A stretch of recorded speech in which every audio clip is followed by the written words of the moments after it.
Alors, cette vidéo pour t'apprendre à réaliser tes premiers graphiques. Donc, lorsque tu réalises un graphique, tu as toujours au moins deux documents. La consigne qui t'explique quel graphique tu dois construire, un tableau avec deux colonnes de données et des chiffres, et puis éventuellement le troisième document, soit du papier millimétré, soit une feuille à carreaux, peut suffire. Alors pour commencer le graphique, tu vas tracer deux axes perpendiculaires se terminant par des flèches. Voilà, donc c'est chose faite, j'ai tracé deux axes perpendiculaires qui se terminent par des flèches. Maintenant, il faut que je me pose la question de quelles sont les valeurs que je vais mettre sur l'axe vertical, c'est-à-dire l'axe des ordonnées, et quelles valeurs je vais mettre sur l'axe horizontal, c'est-à-dire l'axe des abscisses. Alors en fait, la réponse est dans la consigne. Dans la consigne, il suffit de souligner en fonction de. Le terme qui est avant en fonction de se place toujours sur l'axe vertical, c'est-à-dire l'axe des ordonnées. Ici, on placera donc la taille d'un plant de haricot sur l'axe vertical. Et puis, après, en fonction de quoi, eh ben, le quoi va sur l'axe des abscisses, et ici, c'est le temps. Donc, le temps en jour va venir sur l'axe des abscisses, c'est-à-dire l'axe horizontal. Maintenant que je sais que je vais mettre, par exemple, l'évolution de la taille d'un plant de haricot sur l'axe vertical, eh bien, je dois maintenant savoir à quoi je vais faire correspondre chaque carreau. Est-ce qu'un carreau va être égal à 1, un carreau égal à 2 ou un carreau égal à 0,5?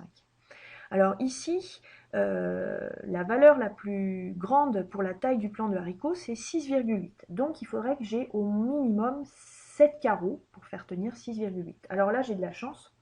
J'ai compté à la verticale, j'ai plus de 14 carreaux. Donc ce que je vais faire, c'est que je vais prendre un carreau égale 0,5, soit 2 carreaux égale 1. Donc voilà, maintenant j'ai gradué l'axe vertical, donc comme je viens de le dire, j'ai mis 2 carreaux égale 1, soit 1 carreau égale 0,5. Donc j'ai respecté cette graduation jusqu'en haut de l'axe. Il ne s'agit pas de mettre ici les chiffres qui sont dans le tableau. Il s'agit de déterminer une graduation qui me permettra ensuite de placer les points qui sont dans le tableau. Je vais faire exactement la même chose maintenant pour l'axe des abscisses. Alors donc effectivement, j'ai fait la même chose pour l'axe des abscisses. Alors là, je n'ai pas choisi la même échelle. Pourquoi? En fait, la valeur la plus importante pour le temps, c'est 25. Comme je n'avais pas 25 carreaux à l'horizontale, j'ai décidé qu'un carreau serait égal à 2. Ça me permet d'aller jusqu'à 26, donc je pourrais placer mon point à 25. Vous remarquerez que sur l'axe vertical, j'ai rajouté un titre et l'unité. Alors le titre, c'est simple, il est dans le tableau, c'est la taille du plant de haricot, et l'unité, elle est aussi dans le tableau, c'est en centimètres.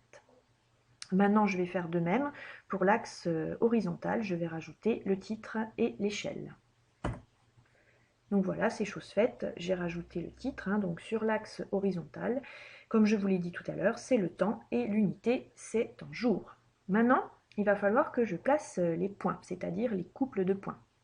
Alors par exemple, pour le premier couple de points, je vois qu'à 2 jours, la taille du plant de haricot est de 0,8. Donc j'arrive comme ça à placer mon premier point. Je me mets sur 2 jours, puis je monte jusqu'à 0,8 et je fais une petite croix. Et puis je fais comme ça pour chaque couple de points. Alors pour 5, la taille est de 1,7. Pour 7, la taille est de 1,7. Pour 9, 2,5, etc. Et j'obtiens donc autant de croix que de nombre de couples dans le tableau. Alors une fois que j'ai tous les points, eh bien je relie les points, alors soit à la règle si la forme me paraît plutôt géométrique, soit à la main levée si elle me paraît plutôt courbe. Vous remarquerez aussi que j'ai rajouté un titre en bas que j'ai souligné. Alors le titre, c'est pas très compliqué de le trouver, puisqu'en fait le titre est toujours dans la consigne. Ici, vous avez construire le graphique de l'évolution de la taille d'un plant de haricot en fonction du temps. Eh bien, il suffit d'enlever construire le, et vous avez donc le titre graphique de l'évolution de la taille d'un plant de haricot en fonction du temps. Le travail est terminé.